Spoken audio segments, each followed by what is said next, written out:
kita kat cepat depannya. Terekod sudah, Ini Mbak? ikut sudah, boleh mulai sudah. Okay. Bismillahirrahmanirrahim. Assalamualaikum warahmatullahi wabarakatuh. Salam sejahtera, salam sayang buat semua saya ucapkan. Terima kasih yang telah mengikuti kami dalam diskusi Majalah mengenai kehidupan. Pada hari ini, masuk tahun ke-2021, sayang jika kita tidak meneruskan semangat dengan penuh stamina, beribawa, cekap padu untuk menjulang kehidupan yang lebih baik dari tahun-tahun sebelumnya. Baik, diperkenalkan barisan panel yang kita hormati, bersua dalam forum sebegini, berdiskusi di dalam forum laman maya, moga menjadi rakaman penting untuk khazanah bangsa. Saya perkenalkan panel yang pertama, iaitu Nurul Ain Syakira. Apa kabar Nurul Ain? Alhamdulillah sihat. Alhamdulillah. Terima kasih. Untuk Ain seterusnya, panel yang kedua kita iaitu Nurafiza Izwani. Assalamualaikum Izwani. Waalaikumsalam. Alhamdulillah sehat. Baiklah. Sebelum saya memulakan perbincangan ini, izinkan saya mengupas sedikit tentang tajuk forum ini. Realiti kehidupan merupakan respon fizikal terhadap manusia. Dalam kehidupan, melibatkan persoalan etika, ilmu pengetahuan, psikologi, kesihatan dan lain-lain, semuanya berlegar tentang kehidupan manusia. Bukan sahaja soal bukit, pokok, batu, angin, sungai dan sebagainya, tetapi mengetahui tingkat fahaman orang yang meneruskan kehidupan dengan tingkat pemikiran dan tahu bagaimana fahamannya itu mempengaruhi kehidupannya. Dalam salah satu tokoh intelektual Islam, Ibnu Sina menekankan kepentingan hidup beragama dan kepatuhan kepada undang-undang sebagai antara syarat untuk membentuk kehidupan yang bahagia, memberikan idea-idea yang bersifat manual tentang sebuah kehidupan yang teratur, terancang, dan sistematik. Baiklah. Soalan saya kepada panel pertama, Nurul Ain Syakira, seperti mana kita tahu, manusia tidak akan lari dari sikap dendam. Biasanya apabila diserang amarah, seseorang terus kacau dan memberontak. Segala kesakitan yang hadir dalam jiwa akan menjadikan bara dendam yang kian membara. Jadi, menurut Ain, bagaimana? Dipersilakan. Oke, Assalamualaikum dan salam sejahtera semua. Menurut saya, dendam nih adalah kemarahan seseorang. Kemarahan adalah racun yang mengalir dalam jiwa. Karena itu sikap lembut dan santun sudah hilang dan mengalir ke jiwa lain sebelum kebaikannya hilang. Oke, ketika seseorang dirasuki oleh marah, kesadarannya hilang yang akan menyebabkan syaitan mengambil dan mengawal dirinya. Oleh sebab itu, perasaan dan pikirannya sudah tidak terkawal, dia sudah tidak dapat berpikir dengan rasional dan akibat itu dia tidak mempedulikan sebarang nasihat maupun itu merupakan kalam Allah SWT dan kebijaksanaan Rasulullah SAW. Seterusnya, dengan mencintai adalah memaafkan dan membersihkan hati pada kebencian kepada yang tidak, dengan memaafkan seseorang dengan tidak mengingat-ingati apa yang pernah dilakukan kita. Memikirkan kesalahan orang lain akan melahirkan kesedihan dalam jiwa kita. Keluhan tanpa batas dan mendorong diri kita daripada melakukan kezaliman. Oke, akhir sekali, Itulah keutamaan sifat pemaaf dan murah hati sebagai yang dicatatkan sejarah Barat di Timur. Sungguh sangat sedikit orang yang memilikinya. Dendam tidak layak dipelihara. Itu yang boleh saya terangkan. Sekian, terima kasih. Terima kasih atas pendapat panel kita mengenai dendam. Kita lihat sendiri bahawa dendam ini jika dipelihara akan menyebabkan jiwa mudah menerima bisikan-bisikan syaitan. Akibatnya jiwa akan dengan mudah melakukan pelbagai keburukan yang lebih besar. Baiklah, sekarang kita beralih pula kepada panel yang seterusnya. Norafiza Izwani. Sebentar tadi panel pertama ada menyatakan tentang dendam layak dipelihara. Bagaimana pula dengan masa lalu? Bolehkah saudari Izwani menjelaskan pengalaman serba sedikit tentang masa lalu yang dipersilakan? Okey, Assalamualaikum dan salam sejahtera. Sebelum tu yang nak bercakap tu tolong off mic.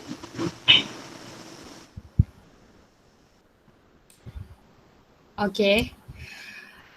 Ramai orang meyakini ungkapan tidak ada yang baru di bawah matahari.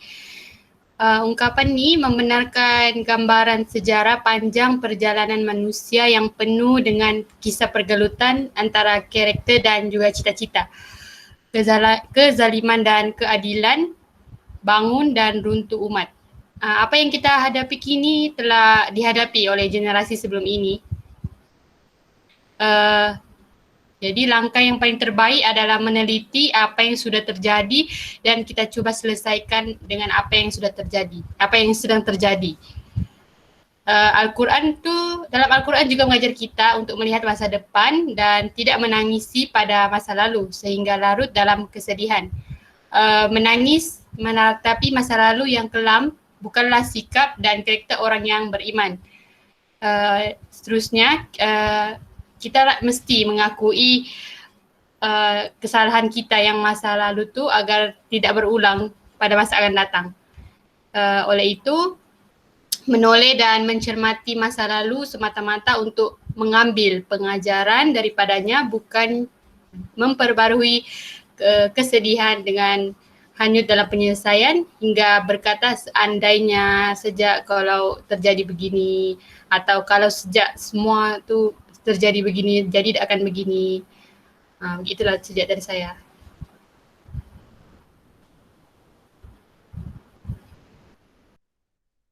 Baiklah, terima kasih kepada panel kedua kita. Sudah terang lagi bersulu bahawa masa lalu hanyalah bayangan diri yang daif. Hal terbaik adalah mengarahkan segenap daya untuk menghadapi saat ini untuk memperbarui sejarah diri. Masa begitu mencemburui kita, apa kata jika kita berehat seketika, mengambil nafas lega dan kita sambung selepas ini.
bersua kembali ke forum kehidupan pada hari ini.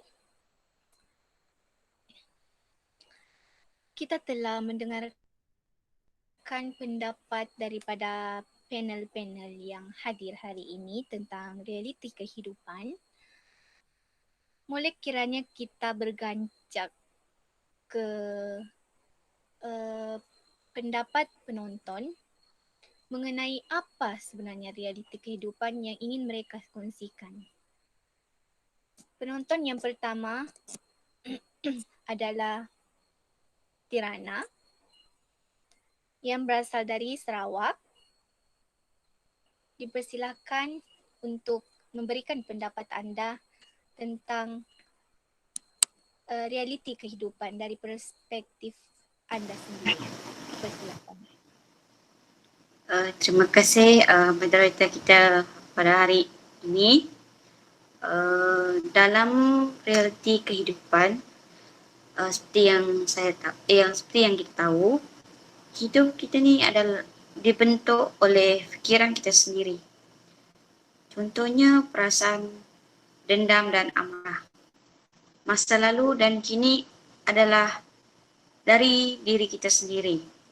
Diri kita adalah yang memberi warna kesedihan atau kebahagiaan dalam hidup kita. Sama seperti air yang akan mengikuti bentuk bekasnya. Pembaikan jiwa adalah syarat utama datangnya kemenangan di dunia ini dan di akhirat kelak. Selama jiwa belum sehat, segala sesuatu akan berada di dalam kegelapan, kekacauan dan lipatan fitnah yang tidak pernah akan berakhir. Selama jiwa manusia dibiarkan sakit dan cacat, kesulitan dan bencana akan selalu menyertainya, kini dan nanti. Apa yang dilakukan oleh seseorang itu merupakan hasil secara langsung daripada apa yang difikirkan olehnya sendiri. Seseorang itu boleh saja berdiri atas kedua kakinya, lalu bekerja dan memelihara fikiran-fikirannya. Namun, dia juga boleh sakit, sembuh dan lalu tetap memelihara fikiran-fikirannya. Secara teori, kekuatan dan kemampuan kita boleh saja bertambah berkali-kali ganda atau juga berkurang, iaitu bergantung pada kekuatan cita-cita, dorongan dan motivasi dalam diri kita sendiri. Apa yang dilakukan oleh seseorang merupakan hasil secara langsung daripada apa yang telah difikirkan oleh dirinya sendiri. Sekian, itu saja pendapat saya. Terima kasih. Terima kasih kepada Tirana. Seterusnya juga daripada Sarawak, dipersilakan penonton seterusnya iaitu Lau Xian Xian untuk memberikan pandangan dan pendapat mengenai tajuk ini. Dipersilakan. Terima kasih kepada moderator kita pada hari ini. Mengikut pandangan saya, waktu lapang berpotensi melahirkan rangkaian keburukan dan menciptakan benih-benih kehancuran. Mengisi waktu lapang dengan berbagai kegiatan dan terus beralih daripada satu aktiviti ke aktiviti lain merupakan cara untuk melindungi diri daripada kesan buruk menganggur dan bahaya waktu lapang. Jika kita tidak duduk serta dalam arus kebaikan, bekerja keras dan mengikut program hidup yang dirancang rapi, kita pasti akan dikuasai fikiran jahat dan selalu disibukkan dengan berbagai hal remeh yang tidak ada erti. Banyaknya juga waktu terluang yang dimiliki seseorang cenderung akan menghancurkan kemampuan dan potensi yang dimilikinya. Berbagai potensi dan kekuatan yang dimiliki akan menurun secara bertahap, berkurang dan membeku jika tidak digunakan. Ini akan memberi kesan buruk masa lapang yang juga memberi kesan terhadap erti kehidupan kita.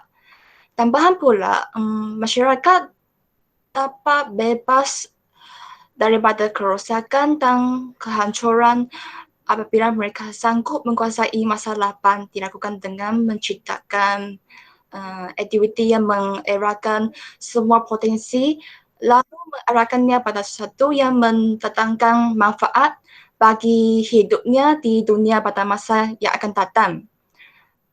Agar kehidupan tetap terjaga, seseorang mesti menyusun perancangan yang dapat mengisi seluruh waktunya dengan terus melakukan kebaikan setiap waktu. Jiwa kita akan tetap terpelihara dan dalam liputan kebaikan.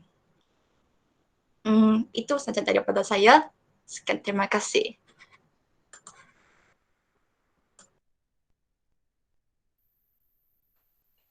Memang pendirian yang kukuh dan idealisme yang tinggi menjadi penentu kebahagiaan pemiliknya. Betul bukan? Baiklah. Terima kasih kepada semua ahli panel yang hadir dan sudi mengikuti serta menyuarakan pendapat masing-masing pada forum kita hari ini. Moga apa yang kita dapat hari ini tidak sekadar masuk telinga kanan, keluar telinga kiri. Nampaknya masa begitu amat mencemburui kita. Sebelum mengendurkan diri,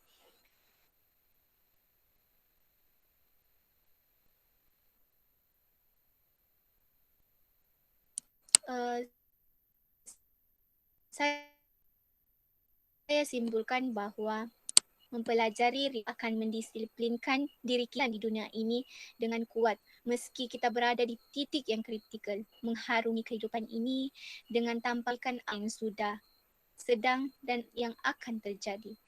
Belajarlah daripada masa lalu, memperbaiki keadaan diri kita untuk kehidupan yang lebih baik di masa akan datang.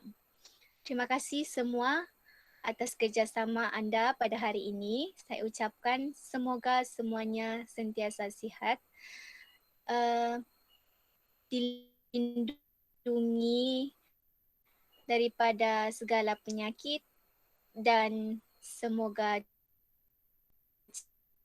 ceria selalu. Serta berkata kita.